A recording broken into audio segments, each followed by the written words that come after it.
Hey guys, welcome to my channel. If you're new here, my name is Millie, and if you're my old subscriber, hello.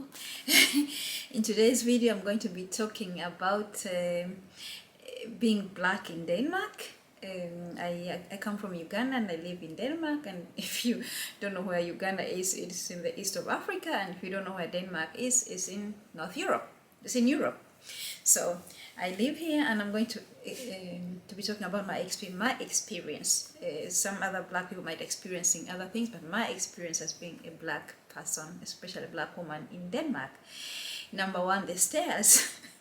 Staring. People really do stare. People can really stare at you, and even if you look back at them, like show them you have seen them staring at you, and they keep on staring. I should say also in Uganda people stare at white people, but this is my experience. Like people stare and you show them like I've seen you watching me, and they keep on watching you. And sometimes my boyfriend say, "Oh, because you're beautiful." No, people, they just stare at everybody. Could be eating my food. What are you staring at? And it doesn't make it hard. Like if you're a mixed couple, it makes it even worse. So people really do stare, and they don't want to talk to you. They just want to look at you. So everywhere you go, like if I'm out jogging or walking on the street, some people they even honk with their cars, and if the cars are passing by slow, they look. I'm like, oh Jesus Christ, we're in 2021. There's black people everywhere, so people stare. And I'm not saying all Danish people stare, but you're going to get stares if people looking at you. If that makes you uncomfortable, yeah, you have to get used to it. Another thing is actually people here, I think they have been still using the N-word. Guys, I just wanted to correct that in Denmark, when I'm talking about the N-word, their N-word, they mean the Negro. They want to call us Negro, but honestly, the word sounds like the real American N-word. And I think that's why a lot of Africans, they don't like to be called that, because the word sounds exactly that way, like it sounds N-word in America. But what they're trying to say here is they're calling us Negroes, and the Negroes means black, and why should they not call us Negro? But it sounds like the real N-word in America. And I think if a Danish person called you the Negro, the way they call it in the Danish, Nia, you will feel like they're calling you the N-word. So I think that's why we just feel like just don't use the word. And I think it's just a few years ago, a couple of years ago, they have made it like people should not use that one. But yes, when I came here, people used to that N1 day, and you say, why do you use that word? They'll say, yeah, but that's what we have always been calling you people. We use the N word. We've always called you, and some people were arguing, we were saying like foreigners are coming here and trying to change their way of living and their vocabulary. The N word has always been normal, and it was hurting our feelings. Yeah, but they felt like, not everybody, by the way, I should say not everybody, but some Danish people were thinking like they had the right to use the N-word, and I think some still use it. Some old people, they say the N-word to me, or the young children. I don't get really mad when the small kids, because that's what they have known. And the older people, the old ladies, that's what they have also known. I just correct them and I say, I don't like when you say that. At least just call me black, don't call me the N-word. So you might get called the N-word. You'll be shocked. I always tell them, I always tell the people, the Danish people who say that, say the N-word. If you go to America and say the N-word, people kick your teeth out of your mouth. So another thing, I think here I get a lot of ignorant questions. There's some people who are so ignorant here, they like ask the most silly questions. Like for example, when there was the World Cup in South Africa, I swear to God, I had some lady ask me, but where would these footballers sleep? Where would they sleep? Would they sleep in these grass houses, on these mud houses? Would they go to sleep? I'm like, we are in, like, how long was that? We're in the 20th century, and people are still asking like, don't they watch TV? Don't they see TV? Like not all places in Africa that people live in hut houses and houses made out of soil. So you're going to hear these kind of ignorant questions, and you're also going to hear these people like, if there is another dark person beside you and they're talking, somebody might ask you, hey, do you understand what they're saying? No, Africa is a continent. Africa is not a country. It's like you ask a Danish person, do you understand? No, of course they understand Norwegian, but do you understand Italian? Not all white people speak the same language. But many times I hear people asking me, oh, do you understand what they're saying? No, we, even in my small country in Uganda, we have over 50 dialects. Some of them I can't even speak. So no, Africa is a continent and it's not a country. So we don't understand, we have different cultures and everything, but people are going to ask you these kind of questions.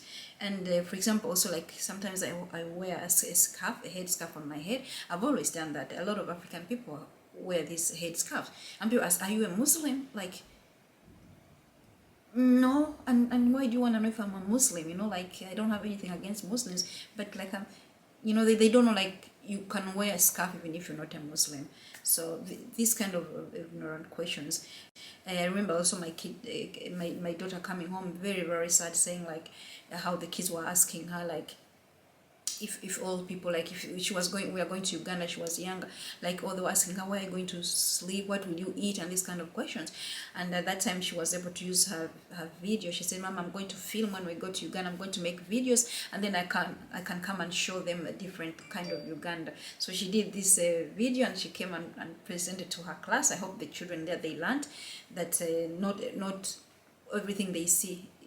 But of course, we have to blame the media, that they only show this if they want to collect money for Africa, they have to show the kids with running nose and sitting in these kind of houses. That's how it is. And another thing is like the racism jokes.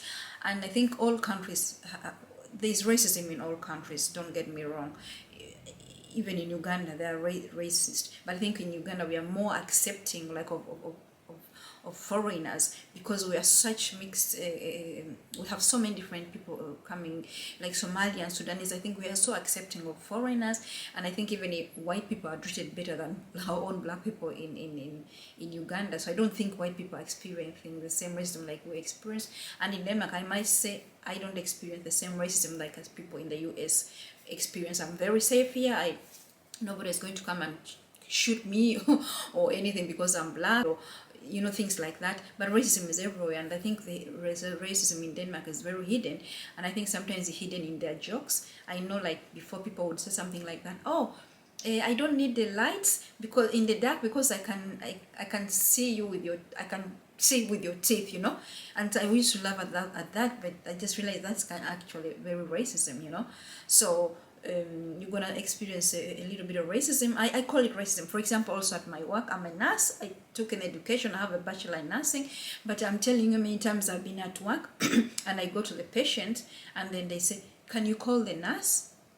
And I'm like, "Why don't you think I'm a nurse?" They don't even ask if I'm a nurse. They just say, "Can you call the nurse?" Sometimes I yes, I'm your damn nurse. Like, don't say like that, but I'm saying I am your nurse. So for me, it's kind of racism. Like, you're black, you couldn't be a nurse, you couldn't be able to study nursing in Danish. That's how I take it. Some people say, no, maybe they think you're young, you're a student, but then ask me, because they say, oh, because you look young, and maybe they think you're a student, but then ask me, are you a student, are you a nurse? So many times I've had patients ask me, can you go get a nurse? Even people have asked me, are you really a nurse? Like, seriously? One time I told the lady, no, I work in the kitchen. Like, there's nothing wrong working in the kitchen. I just said, no, I work in the kitchen. I was really, really upset. So you're going to get this kind of, it's not like direct racism, but it's kind of racism. Why would you ask me if I'm a nurse? I'm standing here, I'm wearing the same uniform like all the other girls. Why do you assume that I'm not a nurse? Just ask me. So you're going to find these kind of things. Racism is there, but kind of hidden racism, and those kind of jokes. So I don't know if you rather have direct racism where people yell at you, or you rather have this hidden racism. I don't know. But I feel safe. I love Denmark, and the racism here is nothing compared, for example, to the US. And I think the other thing also is like the lack of inclusion. I feel like, for example, there's so many beautiful black people in Denmark, but you never see them in commercials, you never see them in magazines. All these magazines, they just will feel. I think they have started now. I think why they have started is, I think, like in all over the world, the consumers expect inclusion. So I think the consumers, if they're going in looking at an online shop or whatever, they see this company, everything is white. I think the consumers are forcing people are forcing these people to change, to include like black people. So you're beginning to see like more black people out in magazines and in commercials, but Denmark was still very far away compared to the US and compared to England and other countries. Denmark is still very far, but I think I hope for our children it's going to be better. I can't say my child is a mulat. She's a half black and she's a half white, so maybe it's a little bit easier for her than the black kids like me. But even for her, I think it's very difficult, and she's such a beautiful child, you know. So, but that's how it is. Was my video about being black in Denmark.